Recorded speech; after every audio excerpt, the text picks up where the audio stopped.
అసలు ఎందుకు ఈ బిల్లు పెట్టాల్సిన అవసరం ఇప్పుడు వచ్చింది? ఒకటి, దేశానికి తక్షణమే జమిలీ ఎన్నికల అవసరమే ఉందా? దేశంలో అనేక సమస్యలు ఉండగా ఈ సమస్యను ముందుకు తెచ్చి మోడీ గత 10 సంవత్సరాల పాలనని ప్రజలు గుర్తుపట్టకుండా, గుర్తు చేయకుండా దాన్ని విస్మరించడానికి ఒక ప్రత్యేకమైన ప్రయత్నమే ఈ జమిలీ ఎన్నికలు. అనేక సమస్యలు ఉన్నాయి.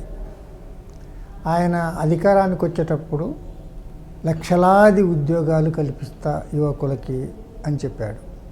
అసలు దాని గురించి ఏమి చర్చించడం లేదు.